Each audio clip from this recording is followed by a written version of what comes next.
গত 1 নভেম্বর ভয়াবহ বিদ্যুৎ বিপর্যয়ের সঠিক কারণ খুঁজে পাচ্ছে না এ নিয়ে গঠিত তদন্ত কমিটি। তবে সাংবাদিকদের এক প্রশ্নের জবাবে তিনি বলেন, অভ্যন্তরীণ গ্রিডের লো ভোল্টেজের কারণে এটা হতে পারে। ঘটনার 5 দিন পর তদন্ত কমিটির প্রাথমিক প্রতিবেদন হাতে নিয়ে এমন কথাই জানালেন বিদ্যুৎ প্রতিমন্ত্রী নসরুল হামিদ বিপু।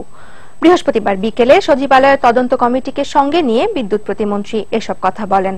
তিনি জানান, গ্রিডের কোনো ত্রুটির কারণে এই ঘটনার সূত্রপাত, তবে সেটা কোথায় তা জানতে আরও সময় লাগবে। প্রতিমন্ত্রী বলেন, যাই হোক, ভারত থেকে আসা বিদ্যুতের সংযোগস্থলে অর্থাৎ ভেড়ামারা উপকেন্দ্রে এটা ঘটেনি। তা নিয়ে তদন্ত কমিটি নিশ্চিত হয়েছে। বিদ্যুৎ বিপর্যয়ের পুরো ঘটনা সুনির্দিষ্ট অনুসন্ধানে তদন্ত কমিটিকে আরও 10 কার্যদিবস সময় দেওয়া হচ্ছে বলেও জানান তিনি। তদন্ত কমিটি এরই মধ্যে আশুগঞ্জ, ভেড়ামারা, সিদ্ধিরগঞ্জ সহ 4টি কেন্দ্র পরিদর্শন করেছে।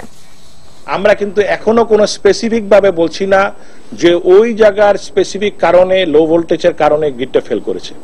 আমি কিন্তু এখন আপনাদেরকে স্পষ্টভাবে বলছি যে আমরা আরো ডিটেইল পুঙ্খানুপুঙ্খানুরূপে তদন্ত করে যেতে চাচ্ছি। আমরা একটা প্রাথমিক রিপোর্ট পেয়েছি, যেই জায়গাগুলো আমাদের সন্দেহ ছিল সেই সন্দেহের জায়গাগুলোকে আমরা পরিষ্কার করেছি এবং আমরা এর পরবর্তীকালে যেসব প্ল্যানগুলো আমাদের আছে সেগুলোকে আমরা যাচাই বাছাই করব, আবার আপনাদেরকে তথ্য দিব। যদি আশুগঞ্জের পাওয়ার প্ল্যান্টগুলো আজকে জ্বলে যেত তাহলে বোঝা যেত যে প্রোটেকশন সিস্টেম কাজ করছে না। আমরা কিন্তু বিরাট বড় একটা বিপদ থেকে বেঁচে গেছি যে আমাদের প্রোটেকশন সিস্টেমটা প্রপারলি কাজ করেছে।